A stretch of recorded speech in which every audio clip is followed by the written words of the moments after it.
ಮನೆ ಜವಾಬ್ದಾರಿ ತಗೊಂಡಿದ್ದೀರಾ, ಎಲ್ಲ ಹೆಂಗ್ ಮೇಂಟೈನ್ ಮಾಡ್ಕೊಂಡು ಹೋಗ್ತೀರಾ? ನಾವು ಅತ್ತೆ ಹೆಂಗ್ ಮೇಂಟೈನ್ ಮಾಡ್ಕೊಂಡು ಹೋಗುತ್ತೋ ಹಂಗೆ ನೀವು ಮನೆದೆಲ್ಲ ನೋಡ್ಕೋಬೇಕು. ಆಮೇಲೆ ಎಲ್ಲ ಎಡವಟ್ಟು ಮಾಡ್ಕೊಳ್ಳೋದಲ್ಲ.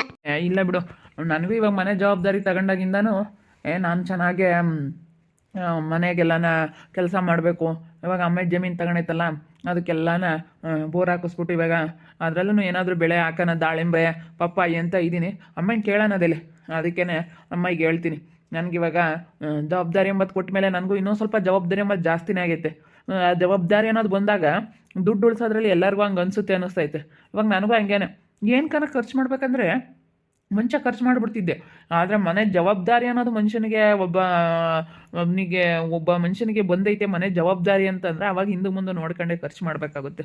ನನಗೆ ಈಗ ಹಂಗೆ ಅನ್ನಿಸ್ತೈತೆ, ಮಂದರ ನಮ್ಮಮ್ಮ ಯಾಕೆ ಹೇಳ್ತಿತ್ತು, ಯಾಕೆ ಹಿಂಗೆಲ್ಲ ಹೇಳ್ತಾ ಇತ್ತು ಅಂತ. ಈಗ ದಾಳಿಂಬ್ರೆ ಹಾಕ್ಸೋಣ ಅಂತ ಇದೀನಿ ನಾನು. ದಾಳಿಂಬ್ರೆ ಪಪ್ಪಾಯಿ ಈ ರೀತಿ ಸಪೋಟೊ ಈ ರೀತಿ ಬೆಳೆಯಿದ್ದೀನಿ. ಅಡಿಕೆ ಎಲ್ಲ ಇವೆರಡು ಎಕರೆಯಲ್ಲಿ ಐತೆ, ಸಾಕು. ಬರೀ ಅಡಿಕೆ ತೋಟ ಅಂತಂದರೆ ಬೇರೆ ಬೇರೆದೆಲ್ಲ ಬೆಳಿಬೇಕಲ್ಲ, ಬೇರೆ ಬೇರೆದೆಲ್ಲ ಬೆಳೆದ್ರೇ ಚೆನ್ನಾಗಿ. ಅದಕ್ಕೇ ದಾಳಿಂಬ್ರೆ ಹಾಕ್ಸೋಣ ಅಂತ ಇದ್ದೀನಿ. ದಾಳಿಂಬ್ರೆ ಹಾಕ್ಸಿ ನೋಡೋಣ ಹೆಂಗಾಗುತ್ತೆ ಹಂಗೆ ಮಾಡಿ. ದಾಳಿಂಬ್ರೆ ಆದರೂ ಹಾಕಿಸ್ರಿ, ಪಪ್ಪಾಯಿ ಆದರೂ ಹಾಕಿಸ್ರಿ, ಏನಾದರೂ ದಾಳಿಂಬ್ರೆನೇ ಹಾಕಿಸ್ರಿ. ಚೆನ್ನಾಗಿ ಒಂದು ಎಕರೆಗೆ ದಾಳಿಂಬ್ರೆ ಹಾಕಿಸ್ರಿ, ಒಂದು ಎಕರೆಗೆ ಪಪ್ಪಾಯಿ ಹಾಕಿಸ್ರಿ. ಇಲ್ಲ ಅದರೊಳಗೆ ಆದರೂ ಬೆಳಿಬೋದು ಅನಿಸುತ್ತೆ. ನೋಡೋಣ ಎಲ್ಲ ಹೆಂಗೆ ಆಗುತ್ತೆ ಅಂತ. ನಾನು ಒಂದು ಎಕರೆಗೆ ಹಾಕೋಣ ಅಂದ್ಕೊಂಡಿದ್ದೀನಿ ದಾಳಿಂಬ್ರೆ ಎಲ್ಲ ಹಾಕ್ಸಿ ಚೆನ್ನಾಗಿ ಹೆಂಗೋ ಲಾಭ ಬರುತ್ತೆ ಅಂತ ಹೇಳ್ತಾರೆ. ಒಟ್ಟಿನಲ್ಲಿ ಚೆನ್ನಾಗಿ ಆರೈಕೆ ಮಾಡಬೇಕು ನಾವು, ಚೆನ್ನಾಗಿ ಒಳ್ಳೆ ದುಡ್ಡು ಅನ್ನೋದು ಆಗುತ್ತೆ. ನೋಡೋಣ. ಅಮ್ಮ ಇಂತ ಮಾತಾಡ್ತೀನಿ, ಹೋಗಿ ಅಮ್ಮ ದಾಳಿಂಬ್ರೆ ಹಾಕ್ತೀನಿ ಕಣಮ್ಮ ಅಂತೇಳಿ ಅಮ್ಮ ಇಂತ ಮಾತಾಡ್ತೀನಿ. ಅದಿಲ್ಲ ಏನಂಬತ್ತು ನೋಡೋಣ. ಸರಿ ಆಯ್ತು, ಮಾತಾಡ್ರಿ. ಅತ್ತೆ ಹತ್ರ ಮಾತಾಡಿ ಕೇಳಿ, ಮಾವನ ಕೇಳಬೇಕಾಯ್ತು ಒಂದ್ಸತಿ. ಬೆಳಗ್ಗೆ ಅಪ್ಪ ಇಂತಾಗೆ, ಅದಕ್ಕೆ ನಿಮ್ಮ ಅಮ್ಮ ಇನ್ನೊಂದ್ಸತಿ ಕೇಳಪ್ಪ ಅಂತು. ನಿಮ್ಮ ಅಮ್ಮ ಇನ್ನೊಂದ್ಸತಿ ಕೇಳಪ್ಪ, ಏನು ಮಾಡಬೇಕು ಏನು ಅಂತೇಳಿ ಕೇಳು. ಈಗಳಪ್ಪ ಒಟ್ಟಿನಲ್ಲಿ ಏನಾನ ಮಾಡೋ ಜವಾಬ್ದಾರಿ ತಗೊಂಡು ಮಾಡು. ಒಟ್ಟಿನಲ್ಲಿ ಬುದ್ಧಿವಂತ ಆಗು, ಚೆನ್ನಾಗೆ ಒಳ್ಳೇದಾಗಲಿ. ಯಾವುದ್ರಾಗೂ ಲಾಸ್ ಮಾಡ್ಕೋಬೇಡ, ಯಾವುದೂ ಜಾಸ್ತಿ ತಲೆ ಮೇಲೆ ಎಳ್ಕೋಬೇಡ. ಒಟ್ಟಿನಲ್ಲಿ ಮಾಡ್ತೀಯ ಅಂದಮೇಲೆ ಲಾಭ ಬರೋ ಥರ ಮಾಡು, ಒಳ್ಳೆ ಕೆಲಸ ಮಾಡು ಅಂತ ಅದನ್ನೇ ಹೇಳ್ತಾ ಅಪ್ಪಯ್ಯ. ಆಯ್ತು ಬರ್ರಿ ಮಾತಾಡೋಣ ಅತ್ತೆ ಹತ್ರ. ಅಂದರೆ ಜವಾಬ್ದಾರಿ ಅನ್ನೋದು ಬಂದಮೇಲೆ ನನಗೀಗ ಅನ್ನಿಸ್ತೈತೆ, ನಮ್ಮಮ್ಮ ನಮಗೆ ಜವಾಬ್ದಾರಿ ಎಂಬುದೆಲ್ಲ ಕೊಟ್ಟ ಮೇಲೆ ಹೆಂಗೆ ಅನ್ನಿಸ್ತೈತೆ ಅಂದ್ರೆ ನನಗೆ ಒಂದೊಂದು ರೂಪಾಯಿಗೂ ನನಗೆ ಲೆಕ್ಕ ಹಾಕಂಗಾಗೈತೆ. ಹಂಗೆ ಆಗೋದು. ಎಲ್ಲ ಮನೆಯದೆಲ್ಲ ಜವಾಬ್ದಾರಿಗಳು, ಸಾಲ ಅದೆಲ್ಲ ಬಂದಾಗ ಹಂಗೆ ಅನಿಸುತ್ತೆ. ಹೇಳು, ನಮ್ಮಮ್ಮ ಯಾಕೆ ಇಷ್ಟೊಂದು ಲೆಕ್ಕ ಹಾಕುತ್ತೆ, ಯಾಕೆ ಇಷ್ಟೊಂದು ಹಿಂಗೆ ಮಾಡುತ್ತೆ ಅಂತ ಅನ್ಕೊಂತಿದ್ವಲ್ಲ, ಈಗ ಗೊತ್ತಾಗ್ತೈತೆ ನಮ್ಮಮ್ಮ ಯಾಕೆ ಹಿಂಗೆ ಮಾಡ್ತೈತೆ ಅಂತ. ಅದೇ ಜವಾಬ್ದಾರಿಗಳು ಎಲ್ಲ ಕಣ್ಮುಂದೆ ಇರ್ತವೆ. ಎಲ್ಲ ನಾವು ಸಾಲ ತೀರಿಸ್ಕೋಬೇಕು, ನಾವು ಎಲ್ಲ ಏನೇನೋ ಮಾಡಬೇಕು ಅನ್ನೋದು ಆಸೆ ಕನಸುಗಳೆಲ್ಲ ಇರುತ್ತಲ್ಲ, ಅದೆಲ್ಲ ಇದ್ದಾಗ ತಾನಾಗಿತ್ತ ನಂಗೆ ಬರುತ್ತೆ. ಅದಕ್ಕೆ ಅವತ್ತೇನೋ ಹಂಗೆ ಕಂಜೂಸ್ ಮಾಡೋದು ಅನಿಸುತ್ತೆ. ಅಯ್ಯೋ ಇವತ್ತೇ ಕಂಜೂಸ್ ಮಾಡುತ್ತೆ ಅಂತ ನಾವು ಬೈಕಂತ ಇದ್ವಿ. ನೋಡಿ ಜವಾಬ್ದಾರಿಯನ್ನು ನಿನಗೆ ಬಂದ ಮೇಲೆ ಗೊತ್ತಾಗ್ತೈತೆ, ಮನೆ ಜವಾಬ್ದಾರಿ ಎಂಬ ತಗೊಂಡ್ಮೇಲೆ. ಅದು ಸರಿನೇ. ಅಮ್ಮ ಬಾರಮ್ಮ, ಇಲ್ಲಿ ನಿನ್ನ ಹತ್ರ ಒಂದು ವಿಷಯ ಮಾತಾಡಬೇಕು. ಏನಪ್ಪ? ಅಮ್ಮ, ಇವಾಗ 2 ಎಕರೆ ಜಮೀನು ತಗೊಂಡಿದ್ಯಲ್ಲ, ಅಲ್ಲಿಗಿನ್ನೇನು ಬೀಳ್ಬಿಡೋಣ, ಏನಾದರೂ ದಾಳಿಂಬ್ರೆ ಏನಾದರೂ ಹಾಕ್ಸೋಣ ಅಂತ ಇದ್ದೀನಮ್ಮ. ದಾಳಿಂಬ್ರೆ ಅಲ್ಲಿಗೊಂದು ಬೋರ್ ಹಾಕಿಸ್ಬಿಟ್ಟು, ನೀವು ನೀರಿಲ್ಲಿ ಸಾಕಾಗ್ತವೆ, ಇನ್ನೂ ಜಾಸ್ತಿನೇ ಆಗ್ತವೆ, ಹೆಂಗನಾಗಲಿ ಅಲ್ಲಿಗೊಂದು ಬೋರ್ ಹಾಕ್ಸೋಣ ಅಂತ. ಅಲ್ಲಿಗೊಂದು ಬೋರ್ ಹಾಕಿಸ್ಬಿಟ್ಟು ದಾಳಿಂಬ್ರೆ ಹಾಕ್ಸೋಣ ಅಂತ ಇದ್ದೀನಿ ಕಣಮ್ಮ. ದಾಳಿಂಬ್ರೆ, 1 ಎಕರೆ ಪಪ್ಪಾಯಿ, ಇದನ್ನೆಲ್ಲನ ಬೆಳೆಯೋಣ ಅಂತ ಇದ್ದೀನಿ. ನೋಡೋಣ ಹಿಂಗಾಗುತ್ತೆ ಹಂಗೆ.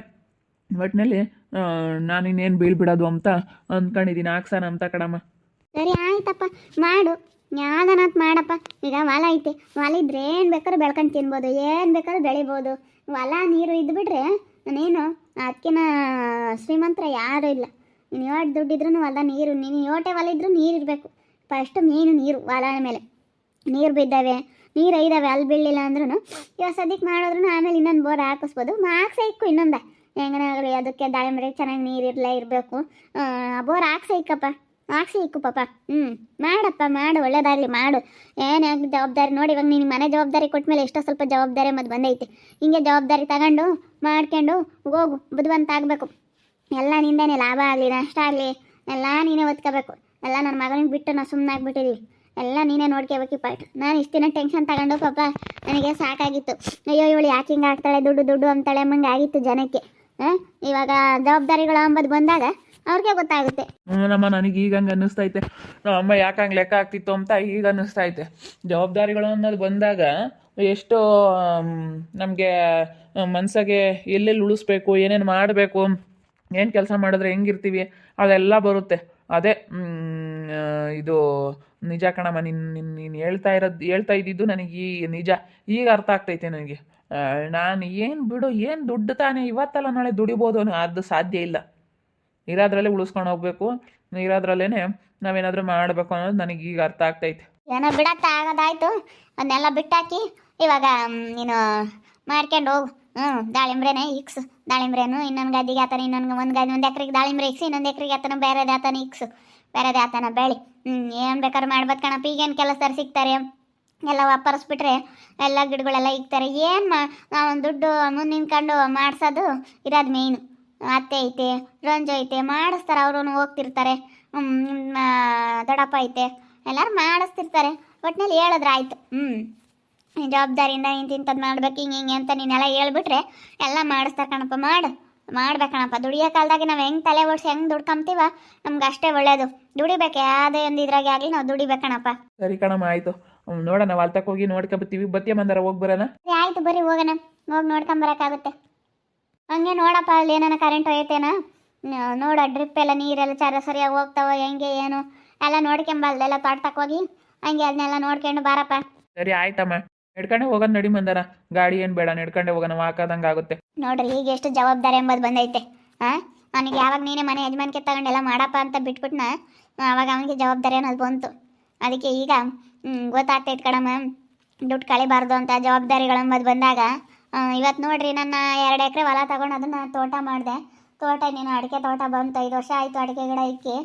ಅಡಿಕೆ ತೋಟ ಬರ್ತಾ ಆಯ್ತು, ಅಲೆನೇ ಎಲ್ಲ ಅಲೆ ಒಂಬಾಳೆ ಹೊಡಿತಾ ಐತೆ. ತೋಟನೂ ಆಗೈತೆ, ಬೋರ್ ಹಾಕಿ ತೋಟ ಮಾಡಿ ಇನ್ನೂ 2 ಎಕರೆ ಜಮೀನು ತಗೊಂಡು ಏನಕ್ಕಾಗಿ ಮಾಡ್ತೀವಿ ಹೇಳ್ರಿ? ನಮ್ಮ ಮಕ್ಕಳು ಚೆನ್ನಾಗಿರಲಿ ಮುಂದೆ ಅನ್ನೋ ಕಾರಣಕ್ಕೋಸ್ಕರ ತಾನೇ ಮಾಡೋದು.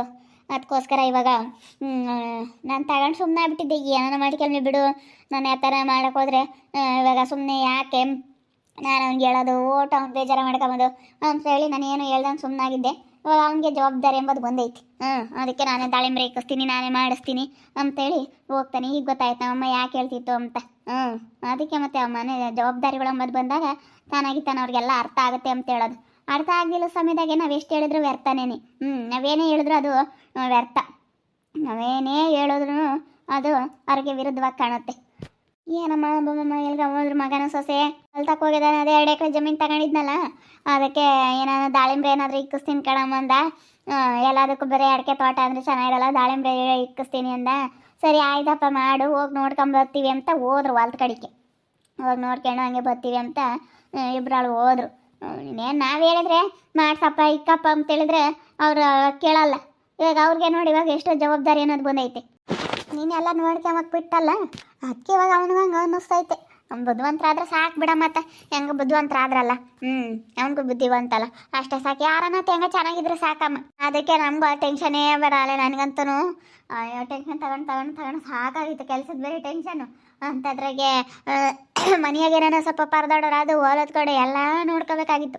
ಜವಾಬ್ದಾರಿ ಎಂಬತ್ತು ತಗೊಳ್ಳೋದು ಇದೆಯಲ್ಲ ಭಾಳ ಕಷ್ಟ. ಯಜಮಾನಿಕೆ ಅನ್ನೋದು ವಹಿಸ್ಕೊಳ್ಳೋದು, ಮನೆ ಯಜಮಾನಿಕೆ ಅನ್ನೋದು ತುಂಬ ಕಷ್ಟ. ನಿಭಾಯಿಸ್ಕೊಂಡು ಹೋಗೋಕ್ಕಾಗಲ್ಲ. ನಾವು ಕೊಡ್ತೀವಿ ದುಡ್ಡು ಅನ್ನಂಗೆ ಆಗುತ್ತೆ, ಆದರೆ ಎಷ್ಟು ಖರ್ಚಿರುತ್ತೆ ಗೊತ್ತೇ ಆಗಲ್ಲ. ಅದಕ್ಕೆ ನಾನೆಲ್ಲ ಅವನಿಗೆ ವಹಿಸಿ ಇವಾಗ ಆರಾಮಾಗ ಇದ್ದೀನಿ. ಅವನೇ ಮಾಡಿ ಅವರಿಬ್ಬರು ಗಂಡ ಹೆಂಡತಿ ಎಲ್ಲ ಜವಾಬ್ದಾರಿ ತಗೊಂಡು ಯಜಮಾನಿಕೆ ತಗೊಂಡು ಅವರೇ ಮಾಡ್ಕೊಂಡು ಹೋಗ್ಲಿಲ್ಲ ಅಷ್ಟೇ. ನೋಡಿದ್ರಲ್ಲ ವೀಕ್ಷಕರೇ, ಇವಾಗ ನನ್ನ ಮಗನಿಗೂ ಸೊಸೆಗೂ ಎಷ್ಟು ಮನೆ ಜವಾಬ್ದಾರಿ ಎಲ್ಲ ವಹಿಸಿರೋದಕ್ಕೆ ಎಷ್ಟು ಅವ್ರಿಗೂ ಇವಾಗ ಅನುಭವ ಆಗೈತೆ. ಎಷ್ಟೋನು ಮತ್ತೆ ಯಾಕೆ ಹೇಳ್ತಾ ಇತ್ತು, ನಮ್ಮಮ್ಮ ಯಾಕೆ ಹೇಳ್ತಾ ಇತ್ತು ಅಂತ ಇಬ್ಬರಿಗೂ ಅರ್ಥ ಆಗೈತೆ, ಗಂಡ ಹೆಂಡತಿ ಇಬ್ಬರಿಗೂ. ಅದಕ್ಕೆ ಅಮ್ಮ ನಾನು ಸುಮ್ಮನಿದ್ದೆ, ನಾನು ಏನು ಹೇಳಕ್ಕೆ ಹೋಗಲಿಲ್ಲ, ಏನು ಮಾಡಿರಿ ಅಂತ ಹೇಳಿಲ್ಲ, ಏನಿಲ್ಲ, ಸುಮ್ಮನಾಗ್ಬಿಟ್ಟಿದ್ದೆ. ಅದಕ್ಕೆ ನೀವು ಇನ್ನೂ 2 ಎಕರೆ ತೊಗೊಂಡಿದ್ದೀರಲ್ಲ, ತೊಗೊಂಡಿರೋದಕ್ಕೆ ತಾನು ಇವತ್ತೇನಾದರೂ ಬೆಳೆ ಬೆಳೆಯೋಕ್ಕಾಗಿದ್ದು. ತೊಗೊಂಡಿರೋದಕ್ಕೆ ಇವತ್ತು ದಾಳಿಂಬ್ರೆ ಏನೇ ಬೆಳೆ ಬಿಟ್ಟರು ಅದನ್ನೇನು ನಾವು ಬೆಳೆ ಇಟ್ಟರೆ ಹೊಲದಲ್ಲಿ ತಲೆ ಮೇಲೆ ಹೊತ್ಕೊಂಡು ಕೂತ್ಕೊಳ್ಳಲ್ಲ. ಮತ್ತು ನೀರು ಗೊಬ್ಬರ ಹಾಕಿದ್ರೆ ತಾನಾಗಿ ತಾನು ಬೆಳ್ಕೊಳ್ಳುತ್ತೆ.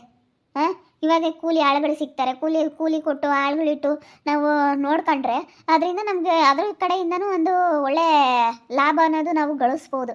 ನಾವು ಯಾವ ಗಿಡ ಮರಗಳನ್ನಾಗಲಿ ತಲೆ ಮೇಲೆ ಹೊತ್ಕೊಂಡಿರ್ತೀವ, ನಮ್ಮ ಮೇಲೆ ಏನಾದರೂ ಅವು ಭಾರ ಕೊಡ್ತಾವ, ಯಾರಿಗಾದ್ರೂ ಭಾರ ಆಗ್ತಾವ? ಏನೂ ಇಲ್ಲ. ನಾವಿನ್ನೂ ಗಿಡ ಮರಗಳೆಲ್ಲ ಬೆಳೆಸೋದ್ರಿಂದನ ನಮಗೆ ಒಳ್ಳೆ ಗಾಳಿ ಬೆಳಕು, ನಮಗೆ ಒಳ್ಳೆ ವಾತಾವರಣ, ಒಳ್ಳೆ ಪರಿಸರ ಅನ್ನೋದು ನಮಗೆ ಸಿಗುತ್ತೆ. ಅದಕ್ಕೇ ಯಾವತ್ತೂ ನಾವು ಗಿಡ ಮರಗಳನ್ನ ಕಡಿಯೋಕ್ಕೆ ಹೋಗ್ಬಾರ್ದು. ಗಿಡ ಮರಗಳು ಯಾವತ್ತೂ ನಮಗೆ ಏನೂ ತೊಂದರೆ ಮಾಡಲ್ಲ. ನಾವೇನು ಅವನ್ನ ತಲೆ ಮೇಲೆ ಹೊತ್ಕೊಂಡಿರಲ್ಲ. ಅವನ್ನೇನು ಬಂದು ನಮ್ಮ ಮೈ ಮೇಲೆ ಕೂತ್ಕೊಳ್ಳಲ್ಲ, ಏನೂ ತೊಂದರೆ ಇಲ್ಲ ಅವಿಂದನ. ಅದಕ್ಕೆ 2 ಎಕರೆ ಜಮೀನು ಮಾಡಿಬಿಟ್ಟಿದ್ದು. ಜಮೀನಿದ್ರೆ ಏನು ಬೇಕಾದ್ರೂ ಬೆಳಿಬೋದಲ್ಲ. ಹಾಂ, ಇವಾಗ ತಗೊಂಡು ಬಿಟ್ಕೊಂಡಿದ್ಕೆ ತಾನೇ ಇವ್ರು ಇವಾಗ ದಾಳಿಂಬ್ರೆ ಹಾಕ್ತೀವಿ ಅಂತ ಹೋಗಿದ್ದು. ದಾಳಿಂಬ್ರೆ ಬರೋ ಲಾಭ ಯಾರು ಇಟ್ಕೊಂತಾರೆ? ಅವ್ರಿಗೆ ಬರೋದು ಮುಂದೊಂದು ದಿನ. ಹಾಂ, ಆಮೇಲೆ ಇನ್ನೂ ದಾಳಿಂಬ್ರೆ ತೆಗ್ದು ಬೇರೆ ಇನ್ನೇನು ಬೆಳೆ ಇಟ್ರು ಅವ್ರಿಗೆ ಆಗೋದು ಅನುಕೂಲ. ಅವರು ಎಲ್ಲ ಟೂರ್ ಹೋಗಿ ಬಂದ್ರಪ್ಪ, ನೋಡ್ಕೊಂಬಂದ್ರೆ ಅಷ್ಟೇ. ಅಲ್ಲಿಂದ ಏನಾದರೂ ಲಾಭ ಬಂತ, ಏನೋ 1 ದಿನ 2 ದಿನ ಖುಷಿಯಾಗಿ ಎಂಜಾಯ್ ಮಾಡ್ಬೋದು, ಖುಷಿ ಇರುತ್ತೆ. ಆದರೆ ಜಮೀನಿಗೂ ಗಿಡ ಮರಗಳಿಗೂ ಇರೋ ಅಂಥ ವ್ಯಾಲ್ಯೂ, ಬೆಳೆ ಬೆಳೆಯೋದಕ್ಕಿರೋ ಅಂಥ ಬೆಲೆ ಇನ್ಯಾವುದಕ್ಕೂ ಇಲ್ಲ ಅಂತೇಳಿ ನನ್ನ ಅಭಿಪ್ರಾಯ. ನಿಮ್ಮ ಅಭಿಪ್ರಾಯ ಏನು ಅಂತೇಳಿ ಕಮೆಂಟ್ ಮಾಡಿ ತಿಳಿಸಿ. ಹಾಗೆ ವಿಡಿಯೋ ಇಷ್ಟ ಆಗಿದ್ರೆ ಲೈಕ್ ಮಾಡೋದನ್ನ ಮರಿಬೇಡಿ. ಹಾಗೆ ಇನ್ನೂ ಯಾರ್ಯಾರು ನಮ್ಮ ಚಾನಲ್ ಸಬ್ಸ್ಕ್ರೈಬ್ ಮಾಡ್ಕೊಳ್ಳಿಲ್ಲ, ಸಬ್ಸ್ಕ್ರೈಬ್ ಮಾಡ್ಕೊಳ್ಳಿ. ಹಾಗೆ ನಿಮ್ಮ ಫ್ಯಾಮಿಲಿ ಮೆಂಬರ್ಸ್ ಜೊತೆ ಆದಷ್ಟು ವಿಡಿಯೋನ ಶೇರ್ ಮಾಡಿ ಅಂತ ಹೇಳ್ತಾ ವಿಡಿಯೋನ ನಿಮ್ಗೆ ಎಂಡ್ ಮಾಡ್ತಾ ಇದ್ದೀನಿ. ಮುಂದಿನ ವಿಡಿಯೋದಲ್ಲಿ ಸಿಗ್ತೀನಿ. ಎಲ್ರಿಗೂ ಥ್ಯಾಂಕ್ ಯು.